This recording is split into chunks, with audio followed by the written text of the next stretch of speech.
quadruple charge. To me, next season we can win the quadruple. People might not laugh. The quadruple. Absolutely,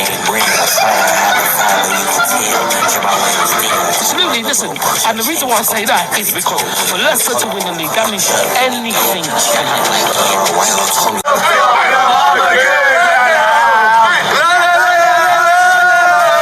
Trophies are Arsenal going to win this season, and which ones? We're going to win 2. We're going to win the FA Cup and the Premier League. Up the Gunners! Dominant in the Premier League and the FA Cup, we always seem to win. The best team in England.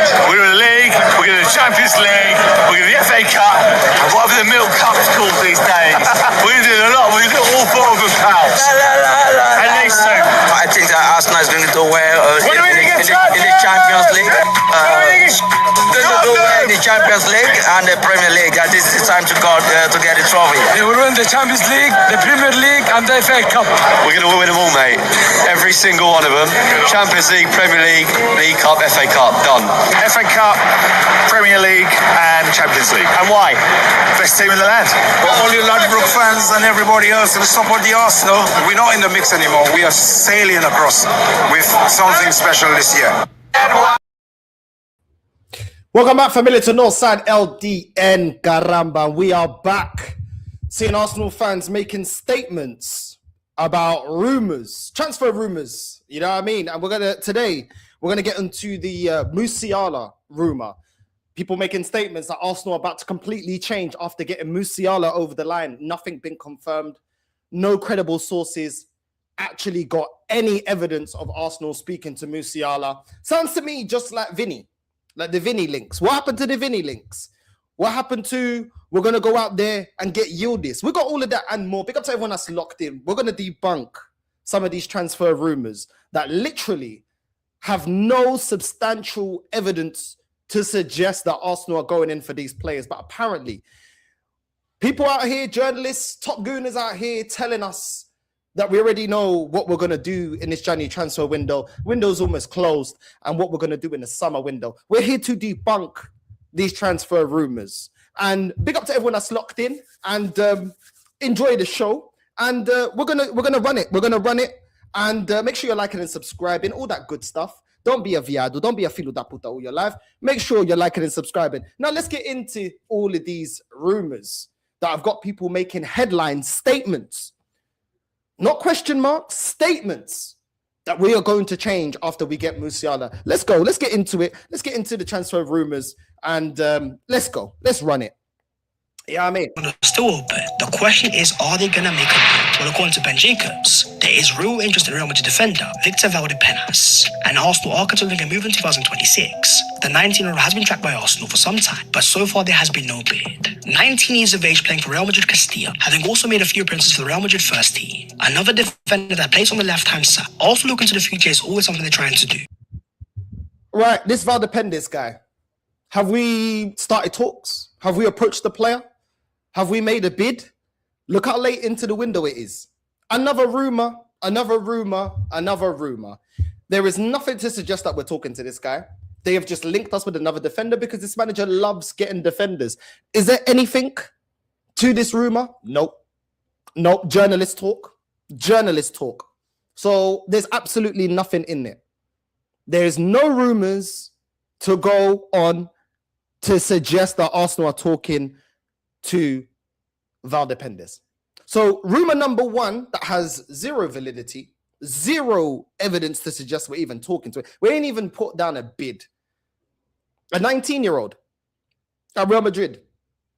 I don't know. This sounds like to me like the Ceballos deal. I don't see this player coming to Arsenal. I don't see how he gets into the team. Do you know what I mean? There's absolutely nothing. It's just rumors. So Ben Jacobs put it out there, and there's nothing to this. Absolutely nothing to this. Where does he get into the team? Where's he getting to the team? We already went and got Henkape. We've got Mascara. We've got Ben White coming back, trying to find his form. We've got Timber, Gabriel Saliba. Where's this guy fitting into the team? Just linking him for linking him's sake. I thought this ain't a youth project anymore anyway. We've just put Ethan out on loan. So we're going to go get, what, another youth project player. We're not even giving the youth project players that we've got here at Arsenal a chance. Dalman ain't been given a chance. But like I said, you know what I'm saying? Ain't nothing to suggest that we're going to go and get Valdepenas. So Rumor number one, there's nothing behind this. Nothing behind this. He's really going to leave Real Madrid to come to Arsenal. Why? He doesn't get into the Real Madrid starting 11 when everyone's fit. Is he going to get into Arsenal's? No. So why is he coming to Arsenal? And plus, we don't win nothing. As it currently stands, we ain't won no major honours for 22 years. Nothing in it. Let's continue. But the main thing that Arsenal fans are asking is, are we going to sign a forward in this window? Well, according to reports in the UK, Arsenal are now unlikely to sign 17-year-old forward Igor Tijok in the winter transfer window. However, a deal is still possible on a free transfer when his Blackburn Rovers contract expires in the summer. Another player that Arsenal trying to sign for the future. That's all well and good, but what about the first team? What about the present? Because as Jamie Carragher said after the game against Man United, Arsenal still don't have a genuine superstar at the top end of the pitch. Yes, you could argue that is Bukayo Saka, but after Bukayo, where's the real quality? Where is the attacker that you can put on? Oh, after Bukayo Saka, where's the quality? What about the missing piece in Gyökeres? Are they giving up on him? What about Jesus? He just come back from injury. We're not now. Man are saying, oh, after Saka, who's the real quality? Oh, man, we're getting gassed that Havertz is back. He scored the other day. Man are getting gassed that Jesus came back. They were gassing him the other day. Huh? No. What about Madueke? He's very direct. No, we're not putting him in that category. I don't know. They do get gassed up into these star boys. That's going to say, what about the finishers off the bench? No, we're not putting them next to star boy. No, because we definitely hype them up. This fan base definitely hypes them up when we buy them. But we're not putting them. The finishers, no. The finishers, no. What about Ødegaard? What about the creative spark? No, we're not putting him in that category either. Oh, okay. We're not putting the creative spark in there. What about Eze? I like Eze, but we're not talking about him now. I thought he was an upgrade on Ødegaard. See, this is what I'm saying when you gas up all your players. Now the reality comes out. Oh, we need another star player. But after Saka, who have we got? Well, Gyökeres. We got Gyökeres, no? Is he not a star player? I mean, one of the best strikers in Europe. We bought him in. Well, everyone's just giving up on him. What about Moreno?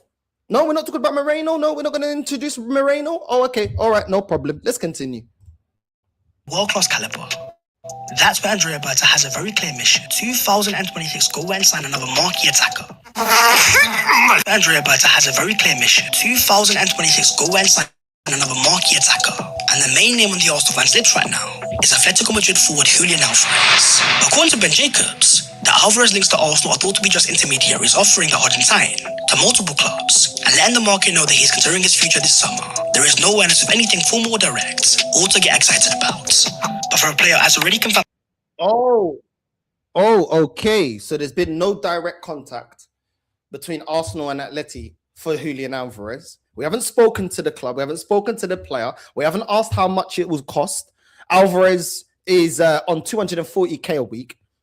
But all of a sudden, we keep getting linked to Alvarez based on what? Because Ben Jacobs said it. Where's Valdepenas? So he's got two things he needs to get right.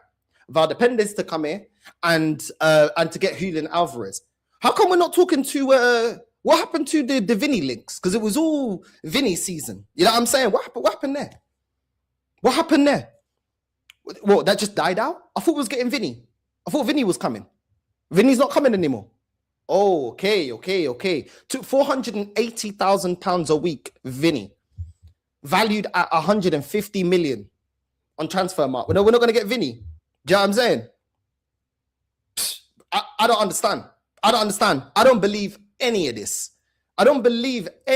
There is no validity behind any of these stories. It's just Arsenal. Oh, okay. Well, we need to go get another player. Okay, so what's happening to Jesus? What's happening to Havertz? Because Jesus has come out and said he wants a new contract. Jesus has come out by himself and said he wants a new contract. The whole fan base has been gassing Jesus since he's come back. Oh, look at Jesus. Oh, he scored 2 goals against Inter. Oh, look at him. What did he do against Man United? Nothing. But we know how it works at Arsenal. Let's be real. As soon as this fan base gas up a player, they get a new contract. Reece Nelson, when he was out of contract, the fan base said, "Oh, but he's a good substitute. He's good on the bench. He can do a job." Gets a new contract, 100k a week. Nketiah, singing Nketiah in the room, that got him 100k a week as well at Arsenal. Gassing up Ødegaard, he's on 250 a week. So when you be gassing up these players, this club starts thinking, oh, okay, well, let's sign them on. And let's sign them on for big money. So where are these players going? Jesus is up there with 250, 260 a week. How are we shifting that? Havertz, everyone's gassed now. Havertz come back because he had a little performance against Kai Rat. Kyrat, meu Deus. Kyrat. That performance there is going to earn him a new contract. Jesus' 2 goals against Inter is going to earn him a new contract. How are we shifting these players? How are we? Who's buying them? Who's paying for them? There is nothing behind these rumors. Absolutely nothing. Absolutely nothing. What are we going to do? Add another striker? Cool. Let's just say we got the money. We put the money down, even though there's nothing to actually prove that we're actually in talks or we put anything down. Do you know what I'm saying? What? We got 4 strikers. We play a 4-2-3-1. Or we play a 4-3-3. We don't play with 2 strikers. This manager has spoken about it, but he ain't done it. We ain't seen a 4-4-2. So who's playing? So what, is Alvarez holding bench for Gyökeres? Gyökeres holding bench for Alvarez? Who's holding bench? Jesus and Havertz, what are they doing? We're playing Havertz now in the 10. What do we do with Eze? We move him as left winger? He wasn't good enough as a left winger. I don't understand where this is going. I don't understand how we're shifting players. We struggled to get rid of Jesus this summer. This guy is an injury-prone player as well. He ain't dropping at 250. It's going to be his last contract. He's in his 30s now. What we doing? What we doing? What's behind this? Nothing ain't behind this. Nothing but talking. Nothing but talking. But anyway, let's continue. By David Ornstein was on Arsenal's radar last season. The question then becomes if he is going to become available, at what price tag are Arsenal going to entertain? With even the likes of Barcelona having serious interest, Alvarez is going to be a forward in demand this entire year. The question then becomes, are Arsenal going to make a move? An easier centre forward profile to go and take us to the next level. But then in terms of the forwards, you also have... Really? Are Arsenal going to make a move? Okay, cool. Are we really going to go out there and put another player on 300k? Saka just got a new contract. We haven't even spoke to the player. We haven't approached the player. We haven't approached the club. There's been no approaches. This is just linking another player to Arsenal because Arsenal now are in the position that we need to get over the line. I like Alvarez. I'm not saying I wouldn't take him. I just don't understand the rumors because there's nothing but talk. We ain't even spoke. The club ain't even approached. He's going to be 100 plus to get Alvarez over the line. We just spent peas on Gyökeres. We need to shift players. Look how many players we got on 250 plus. We've got Ødegaard, we've got Havertz, we've got Jesus. Somebody's got to be sacrificed. Who's getting sacrificed? How are we selling them? Who's buying them? Does financial fair play not exist? Because we've got a lot of players on big money. Do you know what I'm saying? So what are we doing? What's the plan? Please tell me. What's the plan? Because I don't see anything behind any of this apart from just linking a player to us. Nothing. No sources actually. And he even said it the last bit of the statement. Arsenal have not approached. They haven't started talks. Nothing. The window's almost closed. I don't know, família, se vocês estão cegos, eu não sei. Se vocês não estão a ouvir bem, abre aí o cotonete e limpa o ouvido. Because what time are we going to get this deal over the line? What, we're going to hassle on the last day of the window? What, we doing the Suarez thing? Is that what we're doing? 50 million plus £1. Is that what we're going to do? This is looking crazy. I can't even lie. Let's continue. The future of Gabriel Martinelli, because according to Ben Jacobs, Arsenal are open to selling Gabriel Martinelli. Though he moved to Saudi, is not thought to be for astronomical money, as a big fee would have come last summer. The player rejected a move to Al Nassr in the last window, who were prepared to bid around 85 million euros. A massive... Right, 85 million. Cool. Why didn't they bid it in the summer? I don't believe this. Plus, Martinelli doesn't want to leave. He rejected the move. How do we know that Jesus ain't going to reject the move? If they can't match the wages, Martinelli ain't going nowhere. Man's comfortable here. How do we know that's not going to happen? The same thing with Jesus and Havertz. All of this there's a lot of ifs, buts, maybes, and there's absolutely no concrete evidence behind any of this. This is all just talk, in my opinion. All just talk, bro. I can't see anything credible. There's been no approach. There's been no bid. There's been no talks. There's been nothing. Just rumors. Arsenal are rumored. Cool. Arsenal are rumored every flipping transfer window. I've seen this from way back. We were rumored to get Benzema, Higuain, Draxler, Houssem Aouar, Kante. All these men. Didn't see them come. Lately, we've been linked to... What happened to the Rodrigo links? Anybody remember the Rodrigo links? What happened to the Rodrigo links? I want to know where the Rodrigo links is. What happened to the Rodrigo links? You know what I mean? What happened to the Rodrigo links? Because we was linked to Rodrigo of the last couple of transfer windows. Then we were linked to Vinny. Arsenal in talks with Vinny. What happened to all of that? Tá complicado. Che, mentiroso da merda. Where are the links? Zimbusha. What happened to that? Because we've been linked to those guys. You know, to have nada. All of a sudden, those links have gone. Let's continue. Musiala and Alvarez coming to Arsenal based on absolutely zero evidence, no approaches, nothing, bro. Do you know what I'm saying? It is what it is, bro. It is what it is. Let's continue. Amount of money that owners are willing to offer. Martinelli said no, and likewise Arsenal. But after the recent performances of Leandro Trossard, Martinelli not being if Arsenal are going to be in the market for a marquee attacker, could they go for a very audacious move for a Bayern Munich star?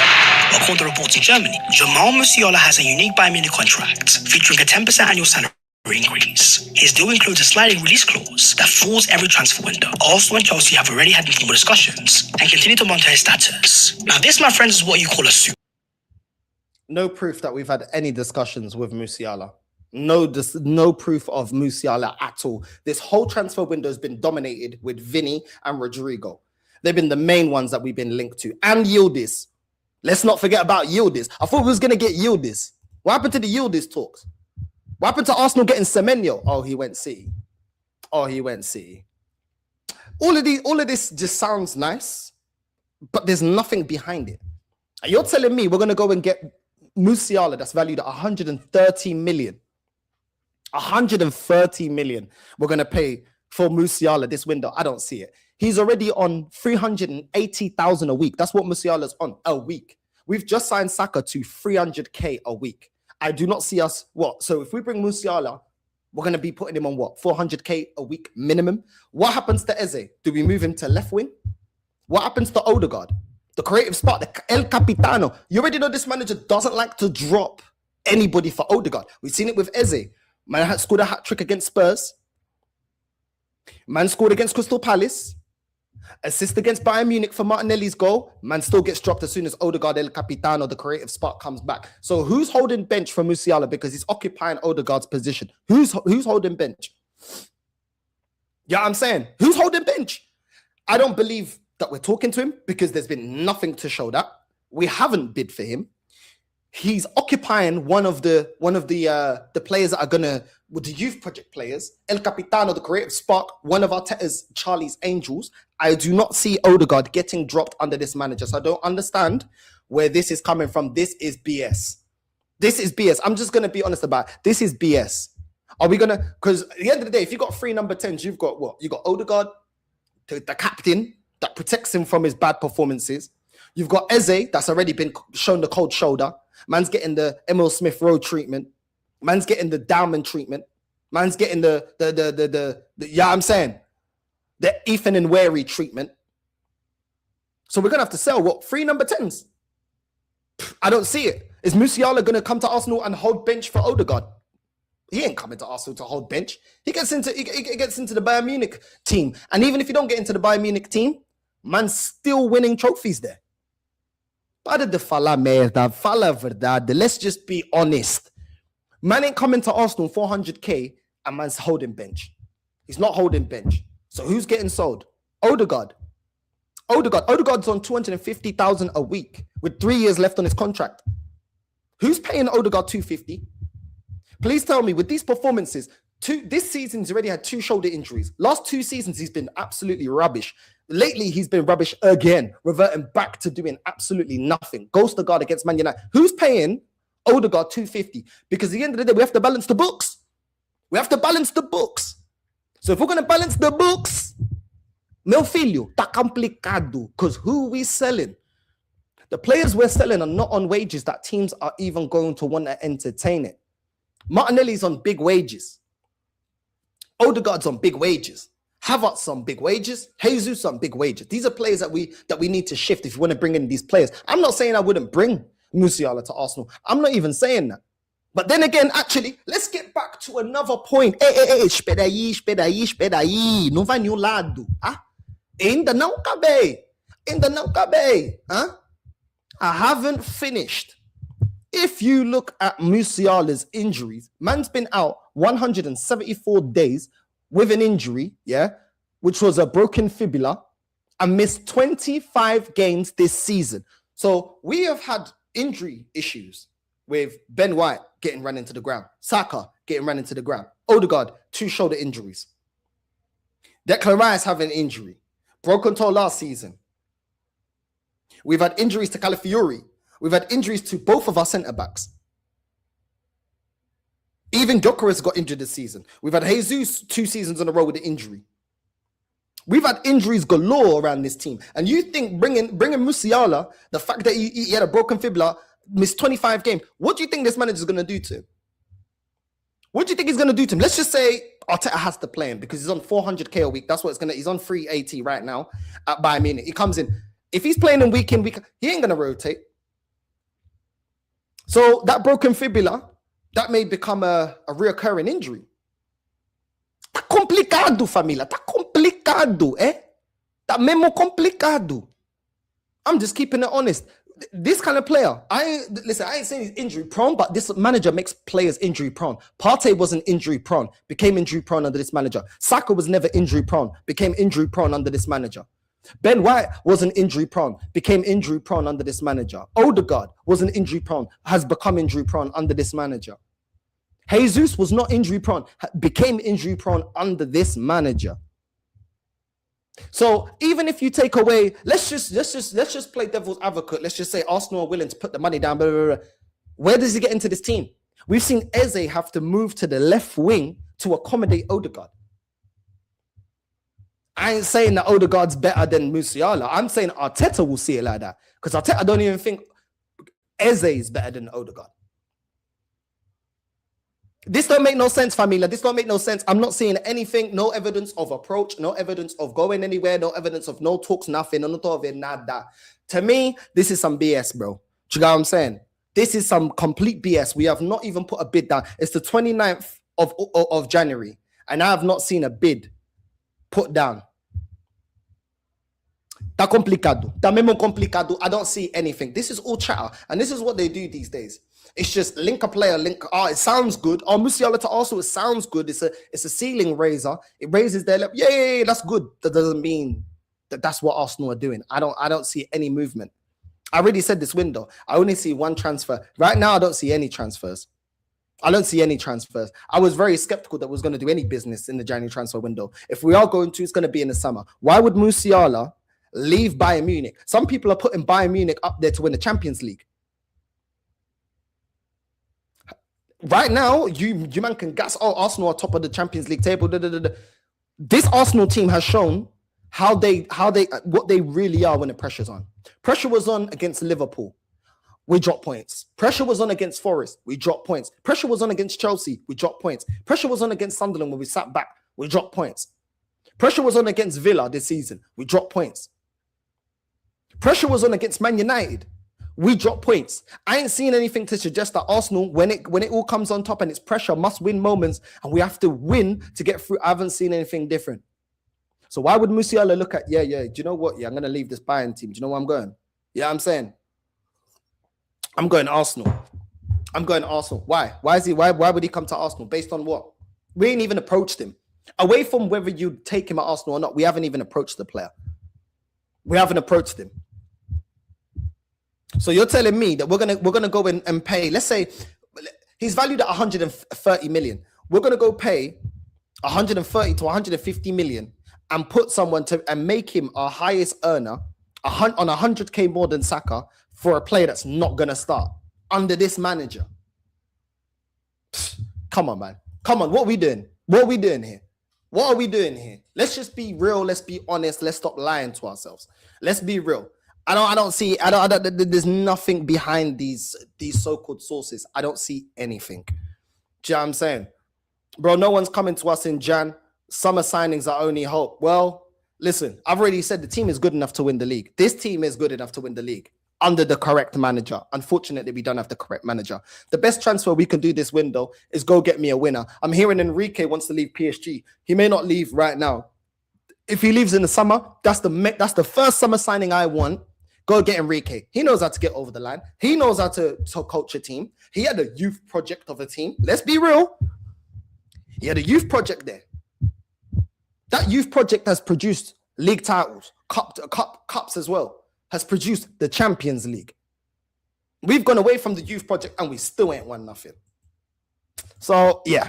Miss me with all these BS rumors. Let's continue.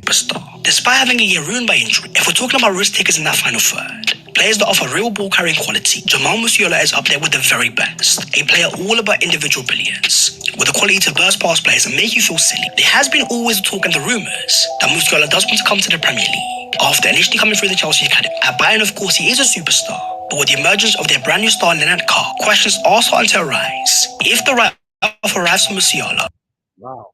Wow. Now you start to see their real opinion when it comes to Ødegaard. Man's talking about a player that's with real ball carrying ability. Somebody that's got great vision. I thought this is what you man were praising Ødegaard for. I thought this is what you was praising Ødegaard to me for. I thought this is what you're preaching to me about Ødegaard. Now all of a sudden, we need Musiala. When we got Eze, it's an upgrade on Ødegaard. These man don't believe the gas they put behind these players. É verdade. Eu não sou cego. Você não vai me tapar o olho. You're not going to cover my eye. I can see. The truth always comes out. We've been talking about Starboy for how long? Now all of a sudden, we needed Eze in the summer to be an upgrade. Now we need Musiala that's actually got vision and ball carrying ability. I thought that was everything Ødegaard was. That's what they preached to me. Do you know what I mean? I think that's what they preached to me. I was criticizing Ødegaard from a long time, saying this guy, he don't turn up, he's not press resistant, all his passing is backwards, sideways. The last time I've seen Ødegaard really put a decent shift in a season was 22-23, and then when we needed him, we couldn't rely on him. We lost to Nottingham Forest. I'm sorry, this guy is not a captain. There's nothing about him that screams captain. Nothing about him that screams captain. Nothing. So when I'm looking at all of this, it's like all the truth is now coming out. Oh, we needed Eze. Yeah, play Eze. Eze's the guy. Yeah, I told man that Eze is better than him. Oh, now we need Musiala because he brings real quality in the final third. I thought that was the main argument behind Ødegaard. What happened to trusting and believing in the players? It's crazy. It's crazy how these men change up, you know, how the truth always comes out in the end. The truth always comes out in the end, bro. The truth always comes out in the end. You know what I mean? You know what I mean? They don't, bro. They only gas him because he's Arteta's favorite. Watch if Arteta becomes ruthless and bins Ødegaard, they'll turn on him. They've already started turning on him. As soon as we got Eze, they started turning on him. This is what they do. When they get the new toy, then they start turning. All of a sudden, it's not crazy to say that, he's not good enough. It's not crazy now. It's not crazy to criticize Ødegaard now. It's okay. We can talk about how he's not breaking the lines and not creating that for the front three. How he's just losing the ball aimlessly. How he's not press resistant. Now it's okay. Now that we're linked to Musiala, we can now talk the truth on Ødegaard. It's all crazy. The maddest thing is, there's nothing out there proving that we are even in talks with Musiala. And there's nothing to suggest that Musiala would be convinced in coming to Arsenal. Nothing. It's all rumors. So let's continue. Anyway, let's continue. Big up to everyone that's locked in. Make sure you're liking and subscribing. Let's get into the next one. Let's go. Let's get into the next rumor.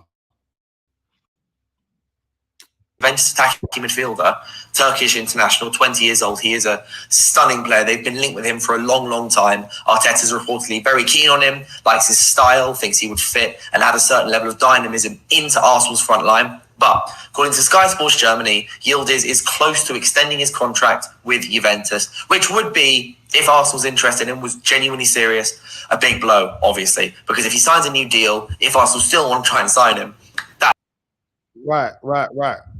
So we signed a new contract. So Arsenal have to move now if their interest is genuine.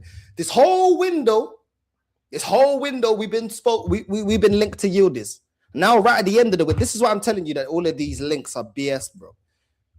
Now it's if Arsenal's interest is genuine, they have to move now before Yildiz signs a new contract. I thought we were going to get Yildiz. And this is why I don't believe none of these things. I don't believe 99% of these rumors. I don't believe any of them. How can it go from we are getting Yildiz, Arsenal are in talks with Yildiz? That's what I kept hearing the whole January window. Now it's gone to Arsenal have to act now if they're interested because he's about to sign a new contract. What happened to all these talks? Now you talk about if. You can't tell me we're in talks and now you're talking about if. We're either in talks to sign the player, we either put a bid down, we get rejected, or we're not even interested. Man can't say if they're interested after saying that we're in talks. How is it in if we're interested if we are in talks? Make that make sense, please, família, please. Eu não sei se eu tô parvo, se eu estou maluco, se alguma coisa, se eu tô doente. Eu não sei. Me explica só. Explain to me how this makes sense. And this is why I don't believe this, because their talk moves all the time. It goes from we're in talks, Arsenal are about to approach, Arsenal monitoring, Arsenal are about to throw the what is it, the war chest. Now it's if we're interested. If we're interested. But which one is it? Which one is it? It doesn't make sense. Because when these guys report on it for the whole window, it's we're leading the race, we're leading the press. Yildiz is convinced of Arsenal link. But what are we doing, bro?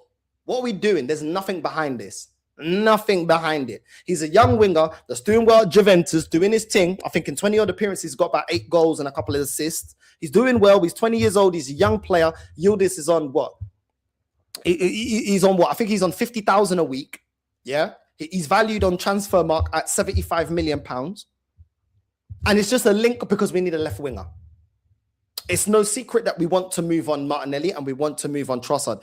Ironically, Trossard's in our top 4 for assists and goal scored this season, but that's another conversation for another time. Yildiz is a young player, and this manager has this facade that he likes young players. Yeah, I don't see him developing young players. I don't see the development of Skelly. I've seen him ice out the team. I don't see the development of Dalman. Even before Dalman got injured, he was getting no game time. I don't see the development of Ethan. He's now at Marseille. So which young players is he developing? And I'm supposed to believe we're going to bring Yildiz when we're supposed to be getting over the line and saying, yo, let's go get him. Let's go get Yildiz over Lookman. This guy ain't developing players. Ødegaard, your captain, has not developed. So at the end of the day, we have been in no talks. You're talking about if before the new contract. How can you go towards your days away from the transfer window closing and you're telling me about ifs when the whole transfer window you're telling me we're going for this player? Doesn't make any sense. There's no links, no nothing. It's all if because it sounds good. Because a lot of people are saying that he's a baller. I'm not even saying he's not a baller. I'm not criticizing that any of these guys are ballers. You know what I'm saying? I'm not saying that any of these guys are ballers or not ballers. All I'm saying is there is nothing behind any of this. Absolutely nothing. And some of these players we've been linked with multiple transfer windows. And all of a sudden, poof, certain stories go missing. No more Vinny links, no more Rodrigo links. What happened to Ødegaard? I almost forgot about that one. What happened to Ødegaard? I thought Ødegaard was definitely coming to Arsenal. What happened to the Ødegaard links? We're not going to let you rest on that one. Ødegaard has been linked to us for the last, 2-3 seasons now? Ødegaard is coming to Arsenal. Ødegaard is coming. There was nothing in it. There was nothing in it. And these stories are the same, in my opinion. Nothing in it. How many transfer windows have they told me we're getting Ødegaard? Ødegaard ain't here. What happened? What happened? I've even seen us being linked to Ferran Torres before. Bro, I ain't seen nothing. All these men are just talking. Ifs, buts, maybes, if we could, maybe it's a good idea. If you think it's a good idea, just say you think it's a good idea for Arsenal to go get Yildiz. There's nothing wrong in saying that. But stop trying to present it like we're going after these players, innit? There's nothing in it. There's absolutely nothing in it. Because if there was something in these links, even these Ben Jacobs and stuff, we should already, in the last 2 seasons, we should have got Vinny. We would already have Ødegaard, would have Rodrigo. I've even seen us being linked to Mbappe. Bro, where are these players? Where are these players? We've been linked to Lookman. Nothing's come out of it. Been linked to Yildiz the last couple of transfer windows. Nothing out of it. That's what I'm saying. But anyway, let's continue. Transfer fee, that value rockets up. He's a great player, only 20 years old, can play across the front line, striker, left, right, attacking midfielder. He's brilliant, and probably has and is what Arsenal may be missing, especially if Martinelli's being linked with a move to the Saudi League. Trossard's future is also up in the air. There's multiple players at Arsenal who could be leaving. Yildiz could have been that guy, but Sky Germany's saying that it's likely that he will be signing, or he's close to signing, a new contract with Juventus. Now, the Saudi Pro League also are reportedly planning a move. Right. So there's no talks, basically. There's basically no talks. There's basically no talks. There's basically no talks, which is why he's signing a new contract and staying with Juventus. Wow. The Arsenal knock is a different knock. We didn't even knock. You have to knock on someone's door to play knockdown ginger. We didn't even knock on the door. There's absolutely nothing in this. Absolutely nothing in this. But we continue. We continue with the way these lot are presenting news as if it's news. There's nothing in it. There's nothing in it. Let's continue. In the striker during the January window, the former Man City star has scored 40 goals in 56 games since joining. ESPN have reported that the Gunners are exploring a potential summer move for Alvarez, who would cost around £87 million. He says Arsenal already have Victor Gyökeres and Gabriel Jesus and Kai Havertz at their disposal. Then we're going to go on to speak about what Gary Lineker has had to say in a moment. But one of those... Okay, let's stop that before we get into Gary Lineker. Let's just stop this here. What proof have we got that we're going and getting these players in the summer? Like I've just reeled off, there's a bunch of players that we were linked to in the summer that we didn't get. Yes, we did business, but there's a lot of outstanding players that we getting linked to every transfer window that never came. Never came. Rodrigo and Vinny never came. Ødegaard has been linked to us for time, has never come. Lookman has been another one. Semenyo was linked to us for a long time, never came. So really and truly, where are these people getting their sources? I don't understand. How credible are these sources? A lot of these people are just talking. A lot of these people are just talking, bro. They're just talking. This is all just gossip. This ain't news. This is just gossip. As far as I see it, it's gossip. Because I don't see anything behind it. These days, what I don't like about these journalists that keep putting these things out, there's nothing tangible behind it. It's just Arsenal are showing, Arsenal are interested. How? Did we talk? Has there been any talks? Has there been a bid?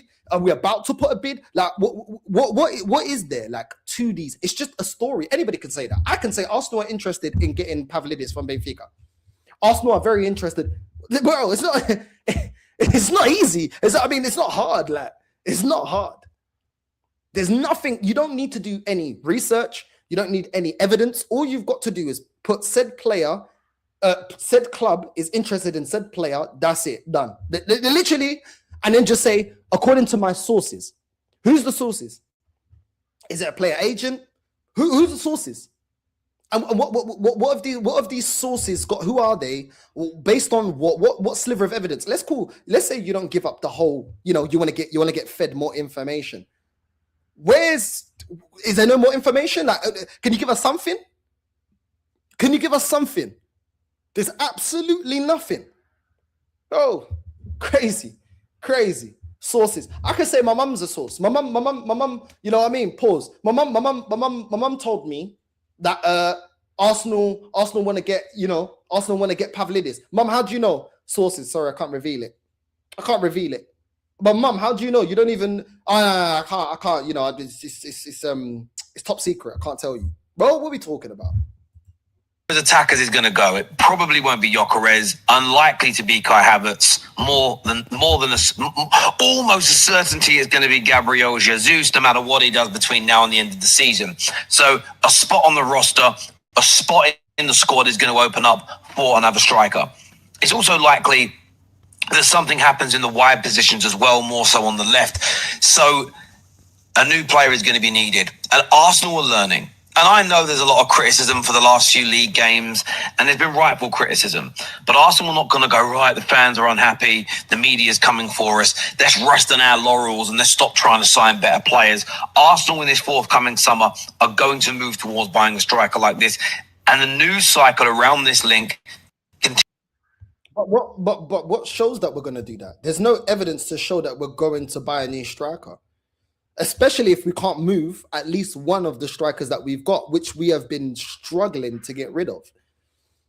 There's nothing to suggest that we're going to. Right there, that's your opinion, which is fine, but that's not factual. There's nothing to show that we're going to do that. Plus, we're light in the midfield area. We also need a left winger to hold down that left-hand side. There's nothing to actually show that we're going to go and get another striker. This manager's been, he seems to like, not me, based on the way he's playing these players, Arteta loves Jesus. Jesus came back from injury. Jesus gets straight into the team. Straight into the team. He loves Havertz. He's talking about, Havertz is back. He scored yesterday against Kyra. Arteta looks happy about that. So what is there to actually show that he actually wants another striker? There's nothing to show that he wants to get another striker. And let's just be real. He was very frosty even before we got Gyökeres. He didn't really like the questions about Gyökeres. We're still sitting as Arsenal fans saying, yo, we don't even know if he really wanted Gyökeres like that, because he was very frosty about getting a striker. So it seemed like it looked more a Berta deal than it was an Arteta deal. But there's other areas in the team that we need to strengthen because we're light in some positions and there's a lack of quality in some positions. So, listen, it's mad. What about balancing the books? Big up, man. Big up Dylan, bro. Big up Dylan. Bayern Munich is most likely going to extend Musiala's contract and put an insane buyout clause in it if teams are sniffing around. I don't see them letting him go. If he keeps getting some mad injuries, like he got, he had the injury, the broken fibula where he was out 174 days, sorry. Maybe they may consider, but they're still going to want to get their P's, bro. Because they know about balancing the books. They want to get paid, bro. He's still a young player, still a very good player. Do you know what I'm saying? There's nothing to suggest that we're going to get another striker, bro. Especially if we can't move one of these players. And Jesus himself, I repeat, Jesus himself has come out and said he wants to stay. Out of his own mouth. He said he wants to stay. He's still under contract. Havertz ain't looking to leave. We've got two players that I would move on. Two strikers that I'd move on. And they don't want to leave.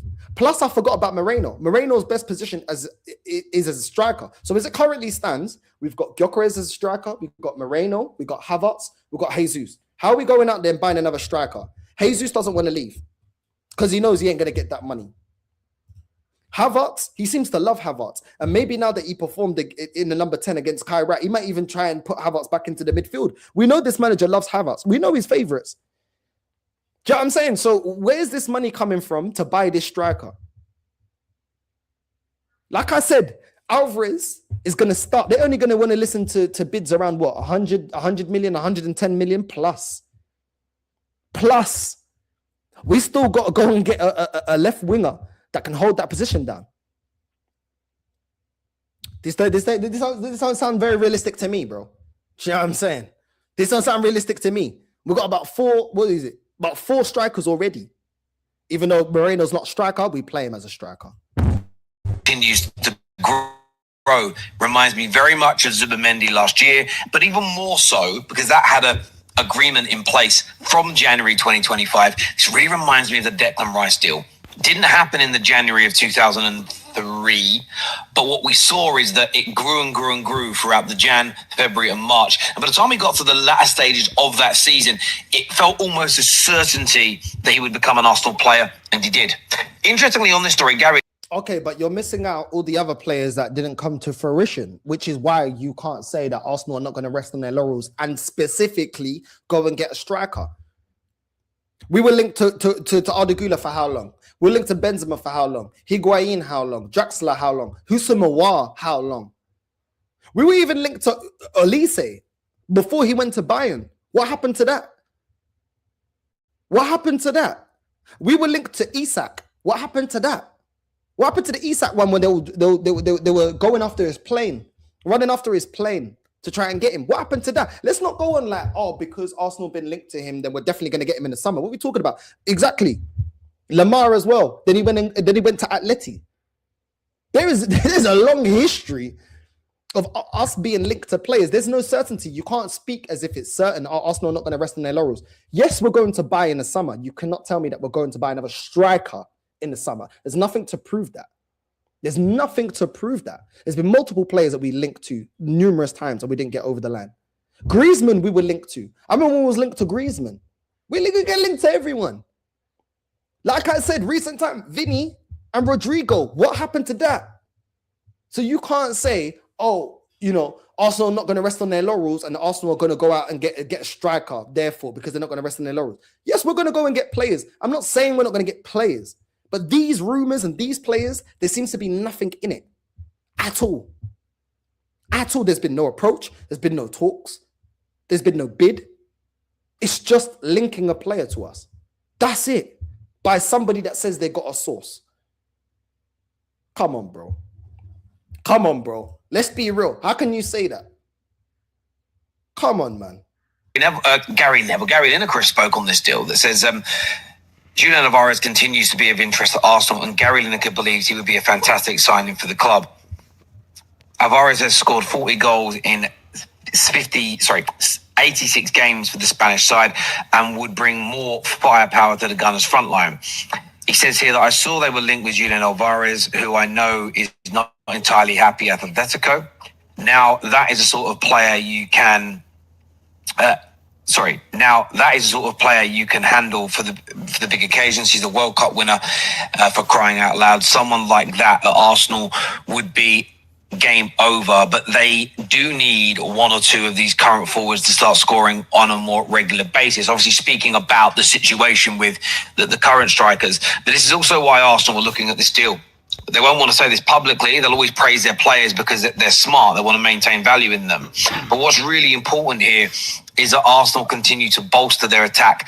Even if Gyökeres between now and the end of the season scores 10 league goals, 5 in the Champions League, scores a double brace in the Champions League final, you've still got to look at Julian Alvarez. You've still got to look at him. Yeah, just because Arsenal should do something doesn't mean Arsenal are doing that. That's my problem with the way that Terry's presenting this. He's presenting this like Arsenal are definitely not going to sit in their laurels and they're definitely going to go get a striker. You can't say that. Because otherwise I wouldn't have a list of players that we've been linked to for a long time that we should have went and got Lookman. Because I like Lookman. We should go get Musiala. We should look at Alvarez. But there's been enough players that we should go get and we don't go get. So at the end of the day, it is what it is. It is what it is. Do you know what I'm saying? We should have went and got Barella. We shouldn't have looked at Zubimendi as a replacement to Partey. Do you know what I mean? So there's a lot of things that Arsenal should be doing or should not be doing that they go and do. So at the end of the day, it's the way that he's saying it. There's nothing... Listen, if people want to talk about rumors, talk about rumors. For me, it's more the wording, the way that you present it. Yes, Arsenal are not going to rest on their laurels. Yes, Arsenal are going to buy players in the summer. No, you cannot say that because Arsenal want to bolster their attack. Let's just say that they do. Let's just entertain it for a bit. Even if they want to go and bolster the strike, how do you know that it's Alvarez? People were saying the same thing about Isak. People were saying the same thing about Ivan Toney when we were linked to Ivan Toney. The thing is, I've got the receipts. So you can't say this because it's not true. If it's what you think, then say that's what you think. But you're saying it as a statement, not a question. And that's the bit where I'm like, yo, like, bro, I should have Isak right now. I should have Ivan Toney right now. We were linked to Ollie Watkins. Let's not forget about that. There was a time we were linked to Calvert-Lewin. We've been linked to everyone. We were linked to Šeško. Šeško went to Man United. So you can't tell me that we're definitely going for Alvarez. Would I take Alvarez? Yes. Would I take Musiala? Yes. Yildiz, I haven't seen enough of him. But he's about to sign a new contract and we have not even approached the player. So there's a difference between what you think and making a statement. That's how I look on it. That's how I look on it. You can't make a statement factually as if it's a fact when it's not a fact. Do you get what I'm saying? It's your opinion if that's what it is. But let's continue. Him as an option so that you just have this firepower from everywhere. And when you're on top, you It is what it is. When you're on top, you need to strengthen. We get that. That doesn't make it a fact that we're definitely going for this player. Doesn't make it a fact. And there's nothing to prove that or suggest that we're going to go in for this player. That's the point. That is the point. Now, before man thought I forgot, big Benfica. You already know what time it is. You know what I'm saying? Davey, I actually messaged you today. You didn't. Why are you airing my messages, Davey? You know what I mean? What happened to end the stream, Dave? Come outside, Dave, man. Nah, there's no hiding. There's no hiding. Both my teams slapped you out. You know what I'm saying? Barcelona in the cup final and Benfica. I couldn't believe it. I couldn't believe my eyes. I had to go back and watch the highlights. Woo, we were cooking you lot. We were cooking you lot. Davey, man, like in the stream that he's my guy, but you have to come outside. We need you outside. I'm sorry, we need you outside. Don't be doing a J. Cole right now. You know what I mean? Big up to Dave in the stream, Dave. Make sure you subscribe to him. Make sure if you're in his chat, Northside told him, don't do it. Don't do a J. Cole. Don't do a 7-minute drill and then I'll take it back. It wasn't in my heart. You know what I'm saying? I need you to show me some respect. Put some respect on my name. All three of y'all. I did it already. I said it already, nigga. You know what I'm saying? All three of y'all. Put some respect on my name. You know what I'm saying? Put some respect on Jose's name, bro. My goalkeeper scoring against you lot with a header. Whoo! Whoo! Hey, está complicado. You're going to have to come outside, Davey. You're going to have to come outside. Do you know what I'm saying? We need to have a show. We need to answer your phone, Dave. Answer your phone. Do you know what I'm saying? Answer your phone. Let's go. Let's see the meltdown. Because I don't understand, Carlo. This guy is a fraud. An absolute fraud. ¿Por qué? Why? Sí, yo soy de España. Yo soy de Tenerife. Puta mierda. Sí, sí, y mi equipo es Madrid también. Okay, brother, I'm gonna start fighting people around here because they don't. This is what I'm talking about. This is exactly what I'm talking about. Exactly what I'm talking about. With Real Madrid fans, they don't understand what is the purpose of being a Real Madrid fan. I've been a Real Madrid fan for 30 años. 30 años. Last year, I win the Champions League. Last year. And now, ahora nada. Nada. Copa del Rey, nada. Arsenal. All the years, not win the Champions League. Nadie. Last year. Este año nadie. Memory. And this. Este año nadie. Puta mierda. Now let's get into the actual match reaction from man like in the stream Dave himself yesterday. Let's go. Let's go, Davey. Take it away. Let's go. Meltdown time. Let's go. Benfica 4. Real Madrid, or should I call us Real Frauds 2.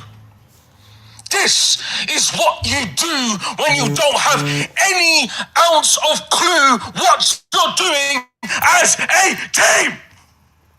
This is what happens. The first half, Benfica should have been 5 or 6 goals up. And where are those Madrid fans that complained last match when I was being critical of this team? Where are they? Toxic and negative, baby. You know what I'm saying? Not every team can go up against Perstiani. I told you, man, about Perstiani.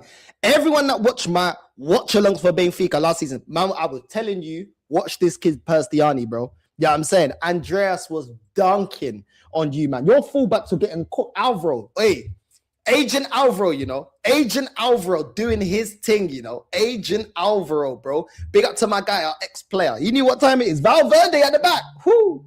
It was complicado.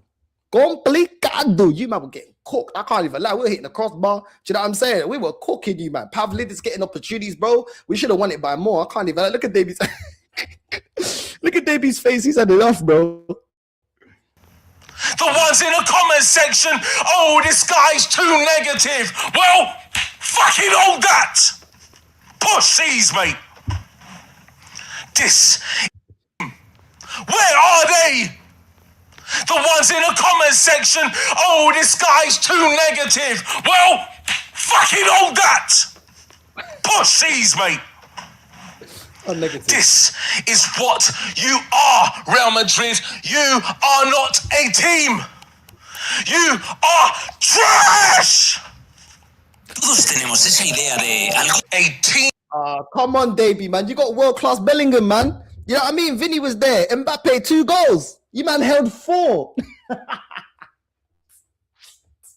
Woo! Oh, we love it, bro. We love it. Oh, the Gula. You know what I mean? Where was he? Where were any of them, bro? You know what I'm saying? This is crazy. Big Benfica, you know. Third, we're 10 points behind Porto, you know. We slap you lot up. This is crazy. I can't even lie. Keep crashing it on them. Keep crashing them. Just enjoy the atmosphere. Enjoy the atmosphere. That have nothing about them to say they're going to win anything. Barcelona finished above us. Sporting finished above us. Man City finished above us.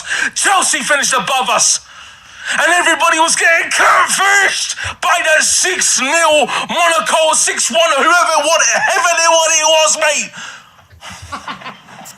Everyone, including myself. I cannot give a toss about this team anymore. I can't stand them anymore, bro. I can't, mate. I can't. They drive me up the wall. What? They drive me up the wall. They drive me up the wall. Curtains on the wall. I think curtains on the wall for Arbeloa. You know what I mean? I think curtains on the wall. Look at Davey, boy. He said finish, bro. Look at his head. Yo, Davey, yo, answer your phone. I beg you, bro. You know what I mean? Stop ducking me, bro. Do you know what I'm saying? We need to have a conversation. We need to have a conversation. You know what I mean? It's crazy, bro. Tromeni got ripped apart, bro. I can't even lie, man. Do you know what I'm saying? Morpheus with a hairline in the middle, bro. Do you know what I'm saying? Looking like the black gunner from Star Trek. He was getting opened up. I can't even lie, bro. I can't even lie. Mbappe, bro. This Ninja Turtle. You know what I mean? This Leonardo Ninja Turtle, bro. Look at our skinny ass Muhammad Ali, bro. This guy was done out here, bro. Done out here. Do you know what I'm saying? Not enough to save you, bro. Not enough to save you. You know what I mean? What's going on, Davey, man? Get behind the team. Get behind the boys. What if they see this is toxic and negative? Get back the boys, bro. On earth was that first half? We were getting opened up. Crazily. Jose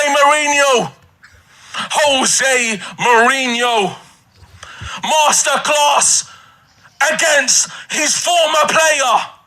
Arbeloa, stinky, fraudulent Arbeloa, mate. Fucking Beloa, mate. Pussy he is, mate. What kind of performance was that from the whole team across the match? What on earth were we doing? Everybody was horrific. Every single player was horrific. Sod them all. Sod them. I can't stand them. I can't. These players drive me insane. Everybody was focused on PSG Newcastle. I was focused on Sporting versus Bilbao because I knew Sporting would beat Bilbao. They were the team that needed to be watched, not PSG Newcastle. That match right there, they knocked us out. And guess what? It's our own fault because we should have gone to Benfica and we should have won that game. This whole institution is broken from top to bottom. Get rid of Arbeloa. Get rid of all the flipping players, mate. Every single one of them. Sell the lot of them. Sell them all. Rah. He wants the whole team gone, bro. He wants the whole team. Look at what they done for the club, though, Davey, bro. Look at what they done for the club, though, man. How toxic. This is Real Madrid fans, man. This the standards, bro. He's had enough, bro. Look at this. Whatsoever in this pitch, mate. None of them. Stink fest of a team. This Real Madrid. No badge, no heart, no passion, no nothing about Real Madrid anymore. These all they flipping care about the money. That's all they care about. They don't care about the travelling fans that travel to Portugal to see you stink that out. Unbelievable, mate. Unbelievable. Fucking shit, mate. Get these. No, okay, not Ronaldo, bruv. Not the. His head was so hot. He's gonna rip down the picture of R9. And he's not this. No. Not R9. I can't do that to R9. Let's VAR that. Davey, bro. What's going on, man? Head loss. Welcome to the Stadio da Luz. You know what I'm saying? Nothing about Real Madrid anymore. These all they flipping care about the money. That's all they care about. They don't care about the travelling fans that travel to Portugal to see you stink that out. Unbelievable, mate. Unbelievable. Fucking shit. Get these. No, okay, not Ronaldo, bruv. Not these, mate. Unbelievable, mate. Unbelievable.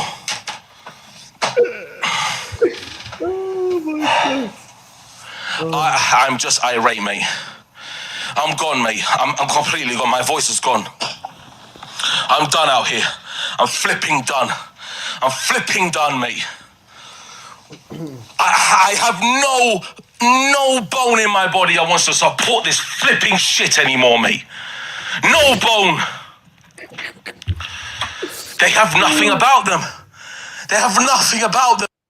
What about entitlement? People always tell me that I'm entitled as an Arsenal fan. This guy's seen everything multiple times. Multiple league trophies, multiple Copa del Reys, multiple Champions Leagues. His club's won the most. How entitled? How entitled you are, Davey. How entitled, bro. Nah, it's mad. Make sure you're subscribing to End the Stream, Dave, to get these A1 head losses, bro. I'm loving it, bro. Keep Arbeloa, bro. Yeah, I mean, keep him, bro. The Spanish carrot, bro. Just give it time. Just give it time, man. You know what I mean? Arbeloa's at the wheel. Look at his head. Look at his face. Jose dunking on him, bro. Oh, it's crazy, man. Man like Jose, man. I'm not of the bottle. And you want them to win the Champions League. Where are those Real Madrid, Madridista fraudsters that were complaining after I was negative last match? Where were they? Where are you now? ¿Dónde estás? Where are you? ¿Dónde estás? ¿Dónde estás? Where are you? ¿Dónde estás? And a Fanta Limon, please. Do you know what I mean, mate? Okay, hell. Every fiber, every bone in my body wants me to hunt down these players, mate. Hunt them down, bro. Oh, no. Unbelievable. Hunt them down. What on earth was said in the halftime dressing room? I'll go out and stink it again. Brother, the keeper sunk us. That is a new low. The keeper, final minute, sunk us and sent Benfica through. Do you know what?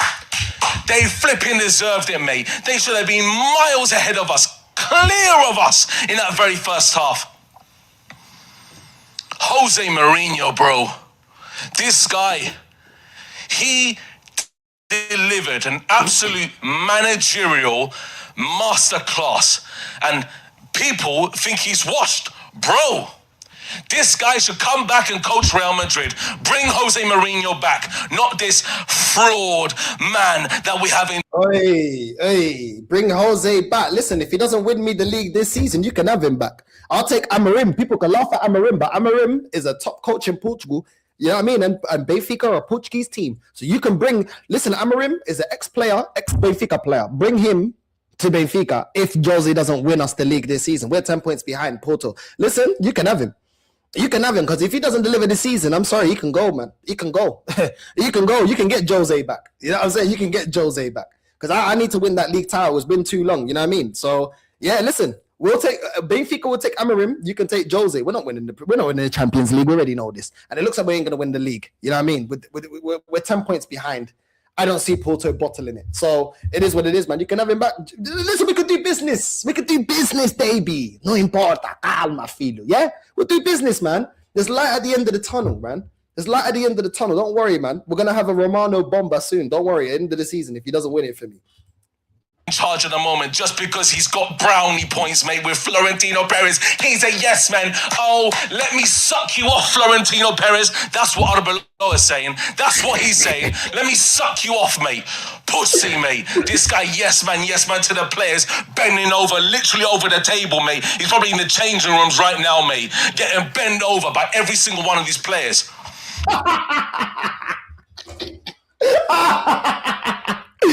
I'm a lower one, lick me lollipop. I'm a lower in the club. Licks going up. I'm a lower in the club. You're getting touched. Lower in the club. You know what I mean? I'm a lower one, lick me lollipop. Oh my God. Oh my God, I said he's bent over. Oh, no, this is wild, bro. I swear, you can't speak like that by the manager. Look what he's done for the club. That's disgusting. Get behind the boys. What kind of toxic, negative fan is this? This is crazy, bro. Look at that. Look at Davey, bro. Oh my days, man. Like, Charlie, slow fire in the booth. I know you're going to dig this. You know what I mean? Oh, yeah. He's had enough. Baby in the booth, man. You know what I'm saying? Man's going to put him in a sprinter, bro. You know what I mean? Man like Dave, he's going to put him in a sprinter. Unbelievable. If I really want to say what I say, mate, I tell you what, these players don't deserve Real Madrid fans travelling to go and see this trash, mate.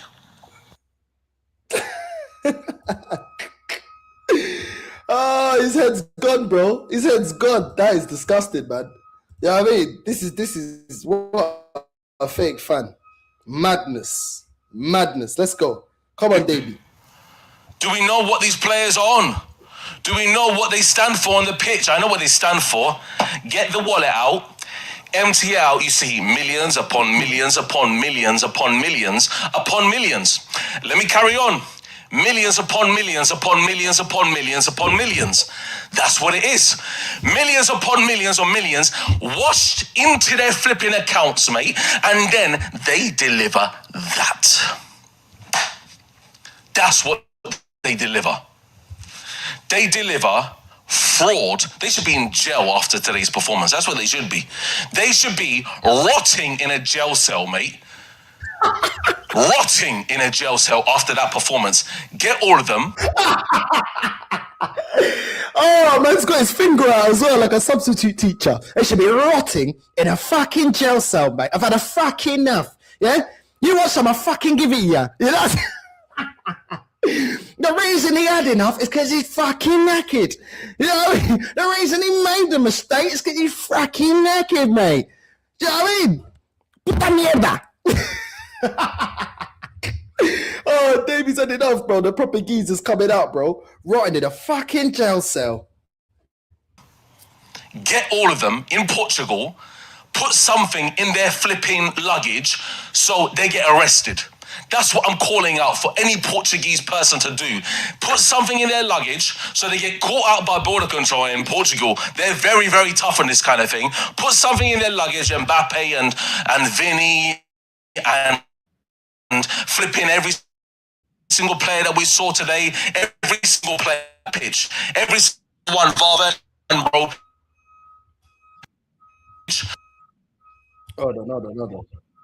Hold on, what's going on? Come on.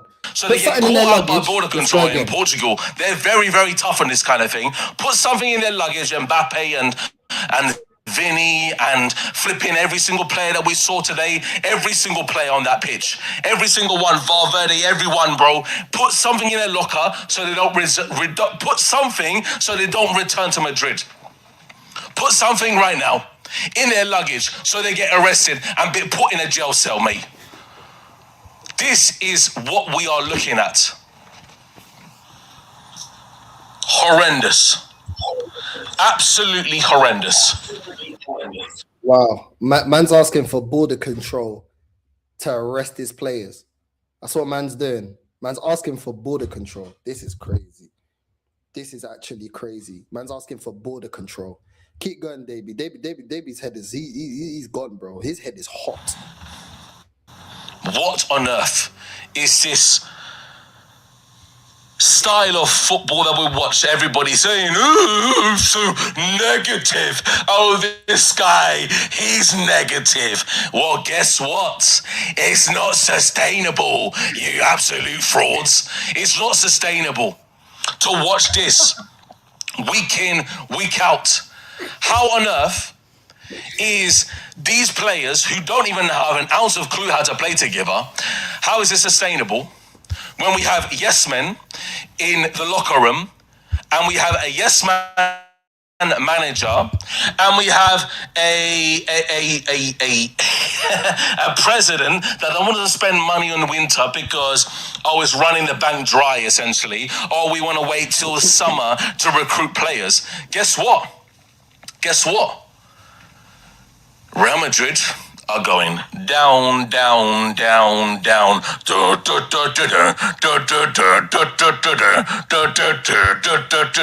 going down, down, down, down, down into the dumps of hell, bro. Because I have seen today, I've witnessed with my own eyes, a team that needed to at least draw their game, and they couldn't even do that. Wow. But there you go, man. Davey, you know what I mean? You got a friend in me. Don't worry about it, man. You know what I mean? Don't worry about it, man. Don't worry about it, man. It's just it's a free hit. It's a free hit. You know what I'm saying? Yo, shout me, Davey, man. We need to talk, bro. Shout me, bro. We need to chat, bro. You know what I mean? Come outside. We need you outside, bro. You need to be outside. You ain't been outside since the crash out, bro. We need you outside. Big up to everyone locked in, man. Make sure you're subscribing to end the stream, Dave. Make sure you're supporting my guy, Dave. You know what I'm saying? He needs a lot of support in this time. You know what I mean? Big up Macy, bro. What are you saying, bro? You good? Yeah, I'm okay. I've just been a bit upset, been a bit crying, like I was going through a tantrum, but yeah, I'm fine. What's up, man? What's good, man? What's up? I was supposed to go to an activity, but unfortunately, somebody like accidentally confused me because it was I checked on my calendar and it said it was supposed to be in Holland Park, but when I looked at my calendar, I texted that person. That person said it's not in Holland Park, it's in Battersea Park. And then I had to go all the way to Battersea Park, and when I got there, nobody was there. I looked everywhere. I even texted the person who told me to come to Battersea Park. That person didn't respond back to me. And then all of a sudden I said, you know what? Fuck this. I'm going back home. I can't take this anymore. Don't worry about it, man. You'll go next time, man. Don't worry about it, bro. I can't, but Northside, I can't, bro. That the activity that I've been doing, they're gonna cancel it completely. So there's nothing for me to do because this activity is an opportunity for me to find a friend, you know, because all my life I've been alone. I haven't got nobody to support me. So this is an opportunity for me to go and find a friend. And ever since then, I haven't found a single friend in my life. And that's why I'm all alone. Like, I have nothing to do. No, bro, come on, man. Don't say that, man. You know what I mean? You got this community. We always talk. You're always allowed to jump on. You know what I mean? You're not alone, bro. You know what I mean? You're not alone. I have Northside because you. Bro, you're good, man. Don't stress it, bro. Man. Honestly, don't stress it. It will come, man.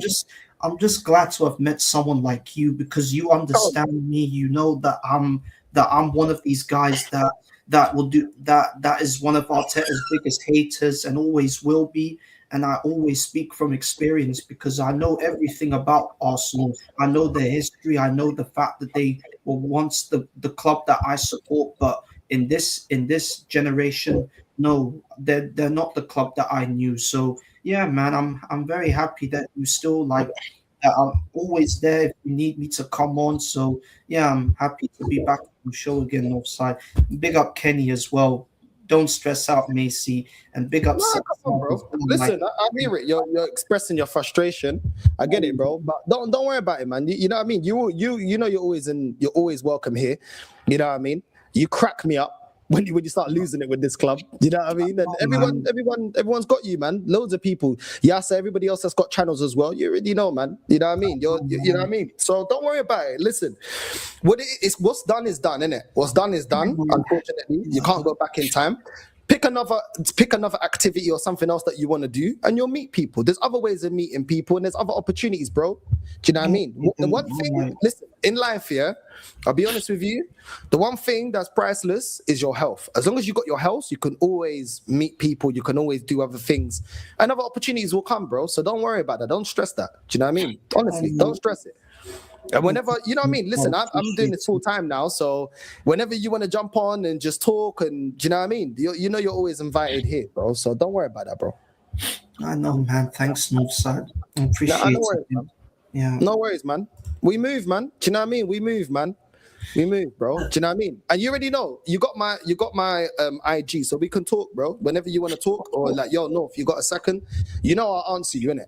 So, bro, just shout me, bro. Don't worry about that. Look, the whole chat as well, man. The whole chat's like, yo, baby, don't worry about it. Pick up every single one of you. You're always there with me. You've always been by my side through the darkest of times, through the difficulties I've had all my life. So I'm thankful for that. Big up to every single one of you in the chat. No, come on, bro. Get that, yeah. Nah, come on, man. Certain things are more important than football, bro. Do you know what I mean? But listen, I got you. You already know. Listen, I lost my granddad. I was going through a tough time. I know what it's like. Sometimes some things come on top. It's life, bro. We all go through it. Anybody that tells you they don't, they're a liar. You know what I'm saying? They're a liar, bro. So don't worry about it. Look, the whole chat showing you love, man. Yeah, I mean, everybody knows. Like, everyone waits for you to give your match reaction. You're always honest. You always talk. You know what I mean? Like, sometimes you divert the talk into WWE. You know what I'm saying? I know what you're talking about. Like, WWE is the only thing I just like to talk about, just to cool myself down. Like, yeah. Yeah, man, don't worry, man. It's good to talk. It's good to talk and vent it, bro. Yeah, I mean, it's good to talk and vent it. But listen, you're young, you've got your health. Yeah, trust me, it's everything is how you perceive it, bro. Do you know what I mean? And yeah, it's disappointing, but at the end of the day, you can't change. It's done now. Can't change it. I know. You know what I mean? The only thing you can do is change tomorrow. That's it. That's the only thing we're in control of. Is tomorrow, today, and tomorrow. That's it. Everything else is done. Is done. That's it. All right. Yeah. Yeah, that's fine. We'll talk, man. Don't worry, we'll talk. Just DM me and we'll talk, bro. Don't worry about that. Of course, talk. Man, anytime. But still, like I can. But thanks for calming me down. Thanks for your support, Northside. I appreciate it. So yeah, I feel like. Come on, man. You already know, man. You already know. But yeah, man, what do you think of all these links around Arsenal? You know, like, you know, certain people reporting on these links like it's a done deal. All these guys, Yildiz. I don't know if you've watched much of Yildiz. I know you watch a lot of other leagues. You've seen Yildiz. You've seen, obviously, we've been linked to Rodrigo, Vinny. We've been linked to Alvarez now. Do you know what I mean? What do you look at this? Because I personally don't mind people reporting on things, but when they report it like a statement, like it's a factual statement that is going to happen, that's when I have an issue. If you just want to talk about a rumor, you can talk about a rumor. But it's the way that it's reported. Do you know what I mean? I've seen reports of Berta saying that he's planning on bringing Musiala in January and then getting Alvarez in the summer. So, I mean, I wouldn't mind taking Musiala at Arsenal, but my problem is, would he fit into Arteta's playing style? Because we know this manager doesn't know how to use his players properly. So that's why, if I'm Musiala, I don't know. Maybe I wouldn't come to Arsenal, because look what he's doing at Bayern Munich. They're top of the Bundesliga. They're second behind us in the Champions League. So I'm just saying, like, maybe he shouldn't come to Arsenal, because, like, Bayern Munich is one of the biggest clubs in Germany, and they have a habit of winning every single major trophy. So why would he come to Arsenal when we just sit around, when we just dilly-dally playing this U-shaped football, like playing out from the back and just trying to keep our one goal lead intact. So I just think Musiala, I don't think he will come to Arsenal. Maybe, like, I wouldn't mind saying that we would take Alvarez, like, in our club, but the thing is, this manager is in a bit of a problem, because he doesn't know which striker he should use. Because I understand he still doesn't Alvarez up front. He favors Jesus up front and possibly Kai Havertz. But I mean, it would be nice if Alvarez does come to Arsenal. But if he does come, then Arteta is gonna have to use him wisely, because if he uses him wrongly, then how is he gonna be able to fit in with the rest of the team? But yeah, like, I mean, we are doing all these rumors, like, about, like, different players, like you said, Yildiz, Rodrigo coming. I mean, I would take Yildiz at Arsenal. I mean, Yildiz is a talented Turkish player. And listen, I don't really watch much of his play at Juventus, but I mean, it would be nice if we take somebody to cover in for Trossard, because we don't know, how. Yeah, because, like, we don't know if Trossard is still, like,